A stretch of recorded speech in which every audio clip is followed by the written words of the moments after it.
Howdy, Connection Group leaders. Happy Thursday. I hope you're doing well. I'm actually standing in the middle of the chapel hall of Pantego. I've had quite the week. This time tomorrow, I will have taught 6 different messages in 4 different places. But golly, has it been an honor. So I've been doing the middle school retreat at Pantego. So I did 2 sessions today, going to do 1 tomorrow. So me and, 200, maybe 250 5th through 8th graders. And there's a lot of energy, and it's been a cool time. But I'm excited to talk to you too, especially about this passage. 1 Samuel period is really, really fun. The students and I have actually been studying that some for the last couple of months. But this particular passage, 1 Samuel, is so neat, specifically because of verse 3. Because it makes the statement that all of Israel was longing for the Lord. You might see, if you've got an ESV, it says lamenting after the Lord. But that's the idea. They recognized, this is the wild part, after 20 years, 20 years of separation, man, we really miss God. But not just a handful of people. It built and it built and it built. And I'm sure there were probably 2 or 3 people maybe that just weren't really on board.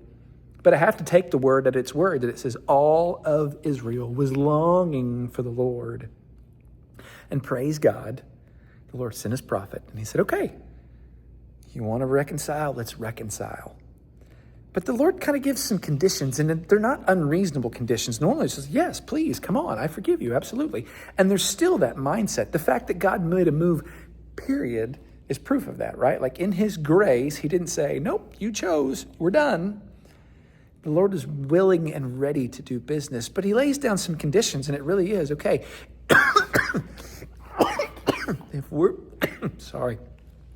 if we're going to reconcile, you got to give up the false gods. You got to give them all up. All of them. I was talking to somebody earlier this week, and this is going to sound like an odd conversation, but we were discussing what it means to basically lose your opportunity to be a pastor. What disqualifies you as a minister? And specifically like that whole, husband to one wife thing. And how does it look like, and what does that play?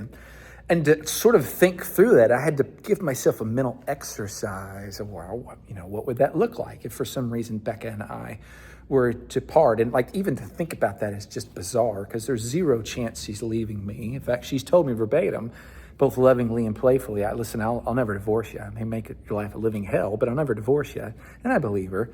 But also the idea of me doing something dumb enough to let go of that girl is just absurd. But that being said, sin's absurd, right?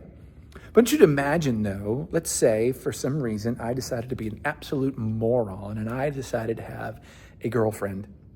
And Becca found out, and Becca rightfully is going to say, okay, we don't have a relationship right now. I'm unwilling to share you as my husband. I'm unwilling to share you with this other girl. So if you want to be with her, that's fine.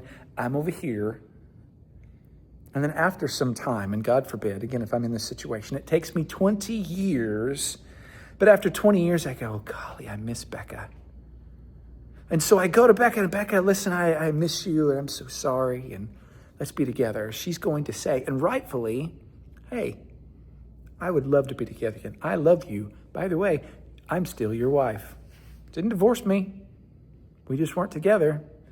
I'm still your wife. But in order for us to reconcile, you got to get rid of the girlfriend, because I'm not going to share you with anybody else. This is God with Israel. I will not share my glory with anybody else. So if you want me, if you really are longing for me, get rid of all the idols. Praise God, the nation of Israel did. And you roll through the rest of the chapter and you see how God proves his reconciling with the people of Israel by defending them and helping them win this incredible battle. And then you see the stone of Ebenezer, that wonderful, wonderful rock, that word that we don't use that often unless we're singing the song, Come Thou Fount of Every Blessing, which is great. You should totally quote that on Sunday. Here I raise my Ebenezer, hither by thy help I come, right? 3rd verse. It means the stone of help, the stone of remembrance. I remember that time that God helped me. There really is something to be said about us having memorials for significant moments in our lives. Not idols. Notice it's not something they're worshiping. It's just some kind of tangible something to remember that time where God and I reconciled, or where God did something incredible in my life. And I'm remembering that, and there's that thing that every time I see it, I'm never going to get what happened. We ought to have some Ebenezers. Whatever that looks like for you. I've shown you my office before. I got a number of those things in my office that remind me of God's faithfulness. And in some cases, it reminds me of my boneheadedness and God's faithfulness. By the way, just a fun little free fact. It says they gave the Ebenezer, they set it up in the city called Mizpah. Mizpah is a really fun Hebrew word that means may God watch over you and I while we're apart. It's pretty interesting considering the people and God were apart from one another. God still watched over them. So think about who we're supposed to be faithful to. And may we, this is our heart and our prayer, certainly between now and Sunday, but may we collectively, as a church family, genuinely long for the Lord. And if there are things we need to give up, let's give them up. But let's chase after Jesus together because, he's so gracious and so glorious and so good. When we do that, when we're genuinely about it, he promises he will show up. You will seek me. If you seek me, you will find me. If you seek me with all your heart. That's a promise. Guys, I love y'all. Can't wait to see you on Sunday. We'll talk to you later.